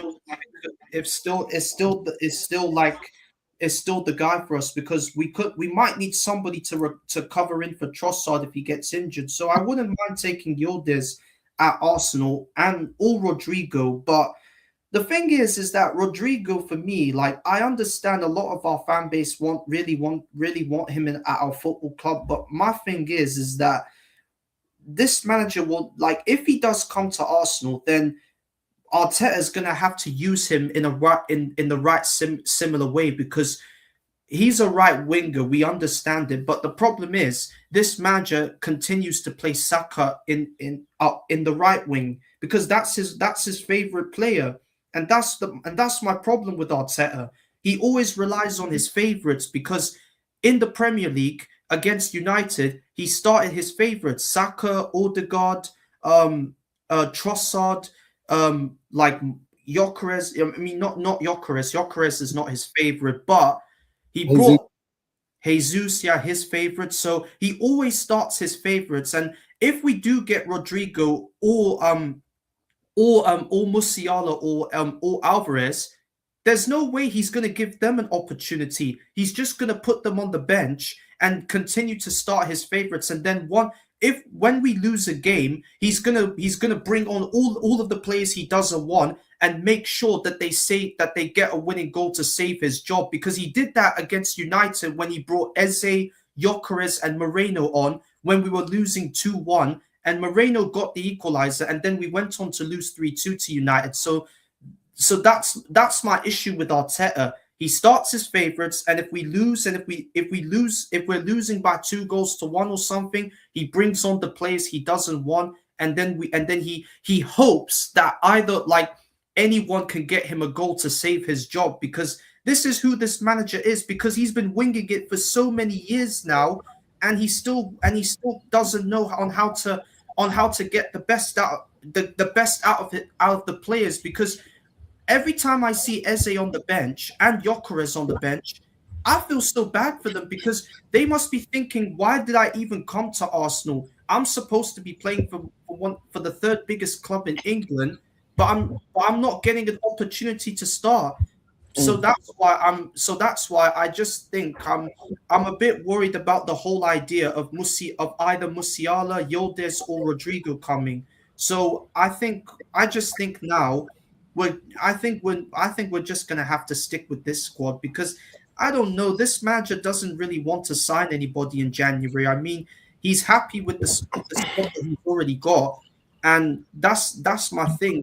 Last season when we didn't go out in January and sign nobody, we bottled the league. So this manager doesn't really care about getting nobody in January. I mean, he's happy with the squad he's got, and that's just and I can promise you, then we still might not win the league though with Rodrigo and Yildiz, because Arteta won't even know which position to put them in, because he's going to keep on playing his favorite players.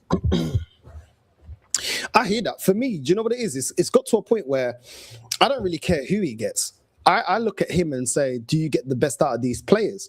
That's how I look on it now. Like, even if we go and get a Alvarez, will you get the best out of him? I'm not too sure that you would. You know what I mean? Alvarez suits more to how Arteta plays, but will you get the most out of him? I'm not too sure. If you go and get, like, I look at the decline in Eze, the decline in Ødegaard, the decline in Saka, he's still got the basis of that 22-23 season team, and yet he refuses to play to their strengths. You know, he just plays to the defensive players' strengths and kind of tries to cover for them, but he's not trying to adjust. Now, he did get a tune out of Gyökeres against Inter. Yeah. But then against Man United, he didn't want to utilize that anymore. Mm-hmm. You know, he didn't want to utilize playing Martinelli and Gyökeres and see, okay, can I build a partnership there? Martinelli seems to understand how Gyökeres wants to receive the ball. Cool, you do it. You did it against Kairat. There's no pressure against Kairat. Are you going to do it against Leeds? Are you going to do it in the matches coming? Are you going to do it against Chelsea?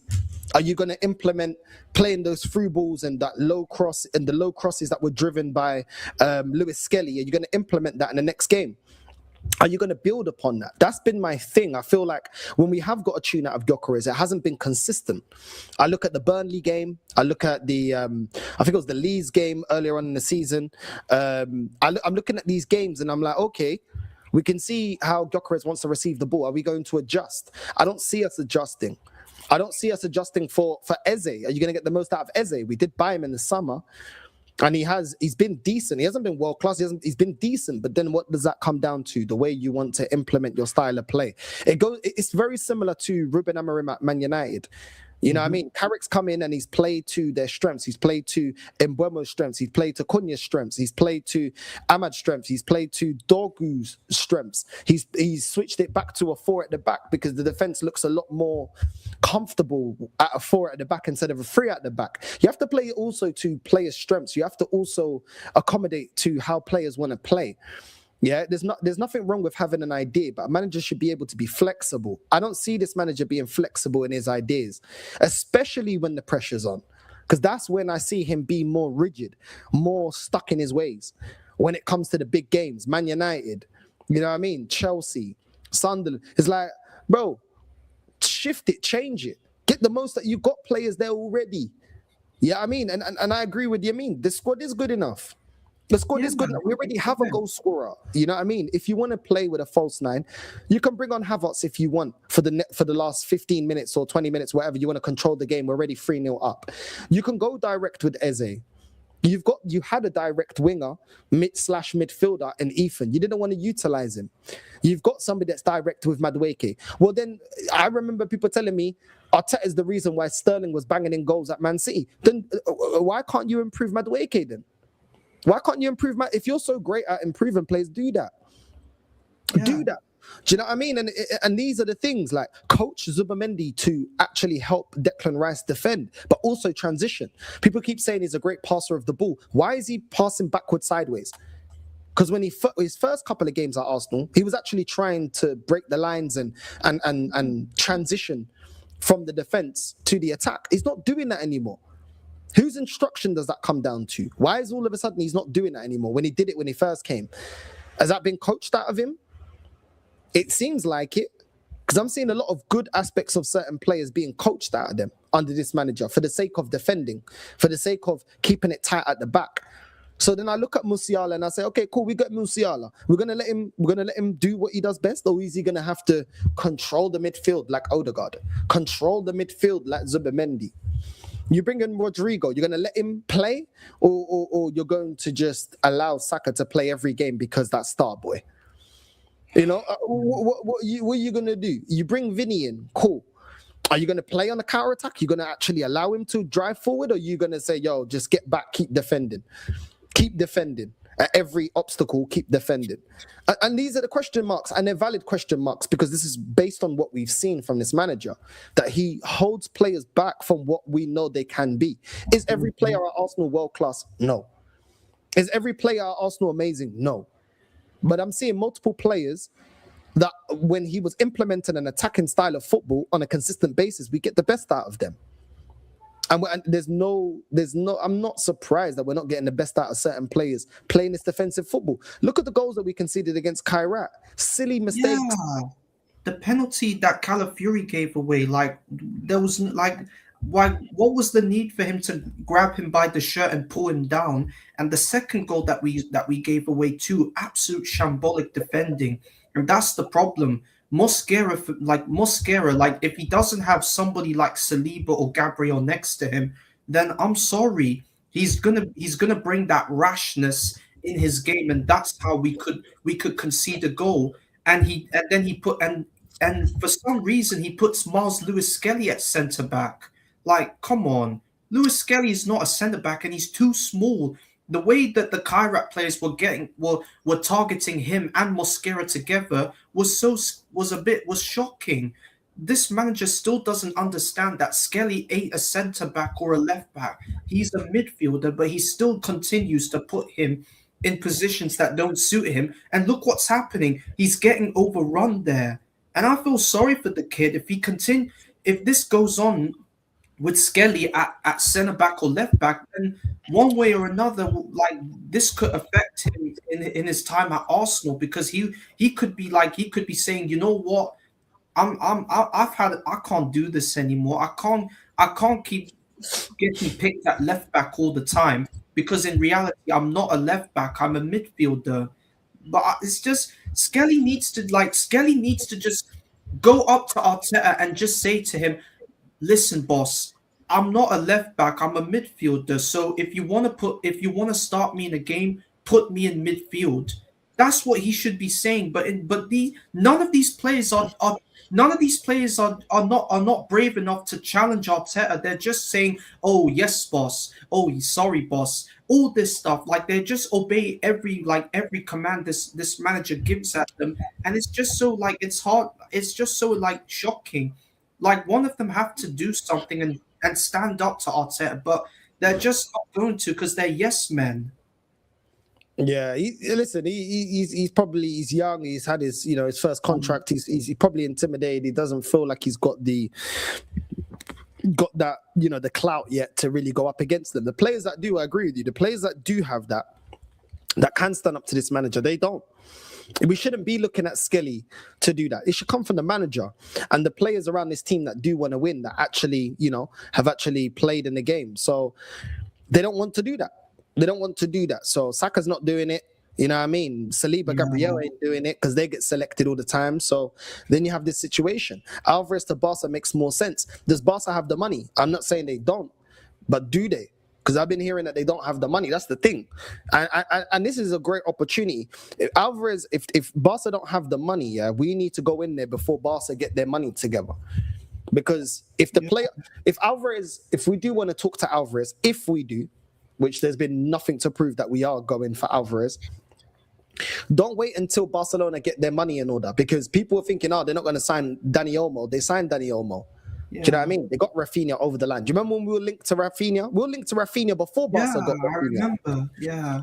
And what happened? Rafinha, obviously, he plays football for the heritage, for the trophies, for the glory. Yeah, 100%. Otherwise, he would have come here. We would have put him on stupid money. Do you know what I mean? But instead, he goes, I want to win stuff. I'm going Barca. Do you know what I mean? I'm not going to Arsenal. What am I going to Arsenal for? And you look at Rafinha's decision, it was the right decision. It's upsetting it's upsetting. But the reality is, if we haven't proven him wrong, we haven't proven Rafinha, you made a mistake going Barca over Arsenal. We haven't done anything. So this is the problem. Like, not all players care about the money. Not all players are Kai Havertz or Jesus's. You know what I mean? That just care about the money. And some of these players in this game, they care about glory. They want trophies. Yeah, 100%. And this is the thing. They went and got Lewandowski from Bayern. So even when people think that Barca ain't got money, we don't know. Because there's been a lot of signings that you're like, have they got the money for it? Go get De Jong and stuff. Money's supposed to be tight. They still go get the player. Do you know what I mean? So this is what we're up against. We're now going for, we should be going for players that are either playing for elite teams or are looking to transfer to other elite teams as well. Now, and I've always said this is the Achilles heel in giving it time and not getting over the line. When you go up against Bayern Munich for players, Barcelona for players, PSG now for players, they're looking at it saying, okay, I can get the same money elsewhere, but I also get the trophies. So what are you giving me?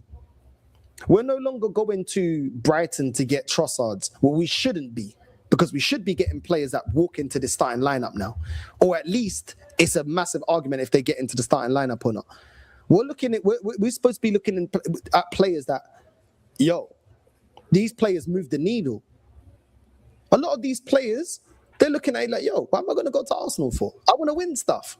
Yeah. And if we're getting certain players that are like, okay, I come to Arsenal, I'm looking at you side-eye, because I'm looking at you to a degree. Like, if Barca's in for you, why would you come Arsenal? If Bayern Munich are in for you, why would you come Arsenal? If Inter are in for you, why would you come to Arsenal? Because there's no trophies here. There's no majors here. Those clubs are near enough guaranteed to win you trophies. You know what I mean? Look at the mess at Real Madrid right now. They're going to fix that. They're not going to just stand there and say, get behind the team. And there's going to be major changes there. Yeah. That's not going to take them 6 years to fix this Real Madrid team. They ain't going to take them 6 years. Mm-hmm. Yeah. So this is the thing, bro. We need to fix up. I know. But are we going to fix up? Because the problem is, our owners are not like, they don't really want to come and help us, because now it's all down to Andrea Berta and Arteta. But we know that Berta knows what he's gonna do, because he's our director, and hopefully he will get somebody very soon, because I trust Berta, because I still believe in my mind Berta is way is looking for a better idea because he knows because I think he was watching the United game and he was not very impressed with Arteta's performance, like the way that he brought on all of the players that he never wanted and never started. I looked into his eyes and I said, wow, this is a guy that for me doesn't think that this manager is going to be in the job for way too long. And for me, like I like Berta because what he did at Atletico was amazing. He got them to 2 La Liga titles, and now he's looking to do that. He's looking to bring that experience over to our football club. I trust that he will do whatever it takes to get us back to where we should be. But the problem is, if this manager doesn't get us where we should be winning, like where we should be like going and getting all these major trophies and all that stuff, then Berta now everything is all down to Berta to press the button and get this manager out, because Berta knows like he's not gonna let Arteta like get away with it, because he knows on how to see if Arteta is doing a good job or if he's not doing a good job, because everything is on Berta. Like Berta is the master in charge. Like he knows on how to see if Arteta is getting the best out of his players or if he's not. So everything is all Berta's plan, because he's waiting for the right moment to sack Arteta, because this is what a director would do. Because if Edu was in charge, he would give Arteta more money and more more embarrassing ideas on how to get players. So I'm so glad we got rid of Edu, because for me, Edu didn't even care about his job anyway, because we brought him in as somebody that is an Arsenal legend. Like, listen, I respect Edu for what he did at Arsenal, but as a sporting director or technical director, as you like to call, he's just not good at his job. We just brought him in because we just wanted to give Edu his moment to bask in the glory of what it is to be an Arsenal player. So Andre Berta Andre Berta will know exactly what to do in the January transfer window, because we haven't got enough time left. Like, January is over now, and if the transfer window closes, then we're really gonna struggle this season with no January signings.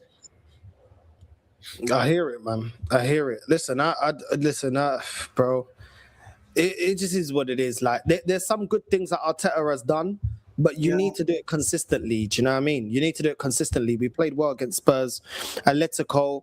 You know what I mean? We did our thing against Bayern. You need to build upon that. You know, the way that we beat Aston Villa in the second game, build upon those moments, build upon players in form, build upon actually putting teams to the sword. Trying to stink it out is just not the way for me. It's just not the way. So it is what it is, man. Like I said, I don't think we're gonna buy anyone now to the end of the window. I think all of this is just paper talk. There's nothing behind it. I think that's why I get bored of it, because I just feel like there's nothing behind these links. You know, there's nothing substantial behind these links. There's nothing indicating that we're going for these players. Some of them are players that we should go for. I agree. But when you're looking at Alvarez, 100 million, then you're looking at, you know what I mean, Yildiz, that's 75 million before he signs a new contract. That could go up to about 80, 90, maybe, just because he's young and he's playing well. Then you've got Musiala, 130. Bro, yeah, I mean, this is like over 300 million, bro. Over 300 million on players. Do you know what I mean? Well, come on, man. I don't see us doing that much, not even in the summer. I don't see us spending that money. And we've never shown to consistently spend big money like there was summer that we had, and then we're going to the next summer and spend really big. Listen, maybe the club has changed a little bit. I do think that we're tying players down 100%. You have to give the club props for tying players down. I'll be real. Berta deserves a lot of praise. Signing, Gabriel, Saliba, Saka to new contracts. Yeah. Cool. Like, even though I don't think Saka deserved it, we're not, at least, these players, if they do leave, we're going to get good fees. Because that was something we used to complain about a lot.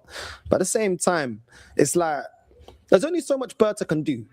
Yeah, because at the end of the day, if you look at a sporting director, you're selling the club and where the club's going. Some players will question that and say, Berta, I understand you've come in, but at the same time, if Arsenal finish second again, it'd be like, yo, you signed certain players, but you still ain't get over the line. Do you know what I mean? Do I really want to go there? I mean, you guys have had enough time to be a successful team. You're still struggling to get over the line. I kind of want to go to a team that's already ready to win and actually get over the line to win. Some players, let's be real, with these discussions, there's multiple conversations that go on. Is Arteta staying at the end of the season? If he is, that might be a problem for some players. Okay, well, if he stays, where's the team going? Because the team just seems to stagnate now. Getting second 4 years in a row. Do I really want to commit to that? How much game time will I get? Oh, okay, yeah, you'll get game time. Okay, but look at Eze. I thought Eze was going to be a starter for you lot. What's going on with Gyökeres now that Havertz and Jesus are back in the team? Saka seems to get games no matter what. These are conversations that are going to be going on in private, man. Players are going to be like, yo, what game time am I getting? Where's the club going? Are we getting over the line? How long is this project going to take now to get over the line? What's the club's ambition? Your ambition now, the club's at a point where they should get over the line for their ambition. It shouldn't be, wait in a couple years, wait in a season or two. No, you should be delivering now. And this is going to be our Achilles heel when we're talking to players. And if those players are not asking those questions, I question if they are coming to the club for the right reasons. Are you coming to Arsenal for the paycheck? Are you coming to the Arsenal because there's no pressure? There's no stress? It's okay over here if you don't get over the line? There's no... I question that. I question why you're coming. Yeah. Especially from these clubs. I get why Gyökeres came from Sporting, because obviously Arsenal is a major step up from Sporting. But Sporting were a team that's been winning trophies, but he wanted to go to a more difficult league. Cool. Eze, you came from Crystal Palace. You lot won a trophy last season. Cool. Arsenal, I kind of get it. You're in the Champions League now. You're playing in Champions League with Arsenal. You're in the title race. Okay, I kind of get it. Crystal Palace never had the record of consistently winning stuff. Yeah. Declan Rice, you're coming from West Ham. Cool. You won the Conference League with West Ham. Cool. You're in the Champions League. Cool. West Ham, look at where they are right now. Cool. I kind of get it. But now we're supposedly going in for Musiala. You can't talk to Musiala like that. Musiala's like, yo, I got my trophies on the table. Yeah. Ødegaard, I got trophies on the table. You go to Vinny and Rodrigo, bro, we got Champions Leagues and trophies on the table. What are you talking about? You want to go for Vitinha? I got Champions League. I got trophies on the table. Arsenal, what are you providing me? What are you providing me? Apart from money, I got money. I'll get money. It don't matter. It's not about the money. What are you providing? How are you boosting my career? Yeah, and there's no way Vitinha is leaving PSG, because why? He's got Luis Enrique with him, and Luis Enrique is a top manager, so there's no way he's going to ditch PSG for Arsenal. He's not going to leave a world-class manager like Enrique to go and play for a scrubby manager like Arteta. So Vitinha is not going to leave like PSG because he's playing with an elite manager like Luis Enrique. Ødegaard as well. He's playing for one of the top. He's playing for one of the biggest clubs in Spain.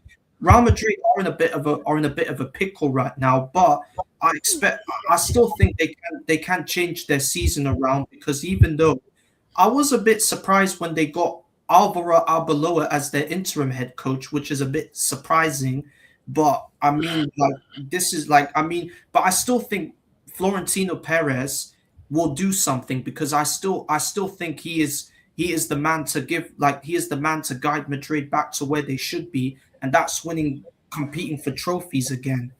And Musiala as well. Like, Musiala is a Bundesliga serial winner. So why would he leave a massive club in Germany, to go and play for a club that has not won a trophy has not won a Premier League trophy for 23 years and is playing this kind of weird, boring U-shaped football? Like, why would he leave Bayern Munich?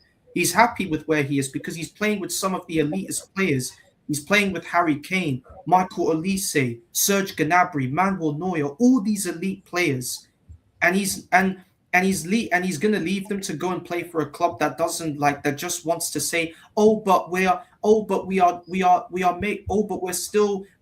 making progress. But we are not, like, we're still trying to get this club to where it should be. No, if you were a proper club, then you need to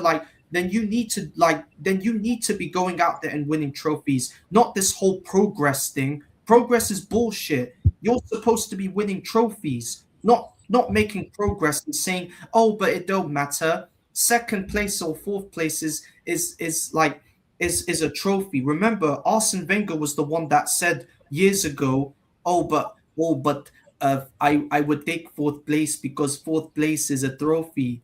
Like, and people still continue to buy into this whole fourth place is a trophy and second place is progress. Like, I just think now every single one of these our fan base, they should be ashamed of themselves for listening to that snake Arsene Wenger. Bro, it's mad. It's mad. It's sad with Wenger because he's like, yeah, bro. He gave me so many great moments, but he also, man. Yeah, and he was like, the reason I rate Arsene Wenger because he reminded me of my grandfather. Big up my grandfather, by the way. I lost him at a young age. He looked just like my granddad. And for him to sit on Sky Sports on a press interview and say to the whole world that fourth is a trophy, I'm sorry, that was pitiful from Wenger. And also the fact that he let some of our best players leave Arsenal was to go and win trophies for our closest rivals. You know, selling Fabregas to Barcelona, and then he came back to the Premier League to win a trophy with Chelsea. Then Van Persie to Manchester United to win a trophy. Then Kolo Touré to Man City to win a trophy. Like, Arsene Wenger, like, I respect Wenger as a person, but as a manager, he should have, like, the way he absolutely came out with this whole fourth place is a trophy and signing and selling all of our best players in that era was absolutely disgusting. Like, that was when I slowly started to back away from Wenger and not support the man. Yeah, it's mad, bro. It's mad. I'm seeing here. This is laughable, man. Arsenal are the perfect fit for Mbappe. We don't even play counter-attacking football. Yeah, and why? Secondly, he's on 600,000 pounds a week. Like, we're not matching that or paying over that. You know what I mean? We're not matching that. Yeah. We don't play the way that Mbappe would want to play. I don't want Mbappe anyway. I don't want Mbappe. I think he's overrated, man. Yeah. I think he's overrated, in my opinion. I don't even want Mbappe, but Mbappe's not. This is what I mean, bro. We get linked to everyone, bro. I know. Everyone. Yeah. Even I don't want to. Even when I'm seeing we're getting all these links to these players, like, I just feel like I just think this club ain't serious of getting them, because I mean, I like Mbappe, but why is he going to leave Real Madrid? He's like, and there's no way he's going to play for a club that is just not serious, that doesn't care about taking the Premier League seriously. So I just think we're not getting Mbappe. In my view, I don't think we're getting Kylian Mbappe. That's what I mean. I don't make no sense. 27 years old. I'm seeing he's valued at 200 M's. So we're going to have to pay 200 plus to get Mbappe. It just doesn't make any sense. 600,000 plus to get him for the wages. Then he's going to want bonuses. And then we don't even play to his strengths. That he wants to play at the back, like he wants to play similarly to Gyökeres. He wants to play off the shoulder of the centre back. We don't do that. We don't do that. We do it in spurts, but we don't play like that. There's like, this is what I mean about these articles and these rumors, bro. Like, they just bring out any nonsense and say, oh, well, this makes sense. Okay, then. All right, then. Do you know what I'm saying? There's a difference in your opinion. There's a difference in actual tangible,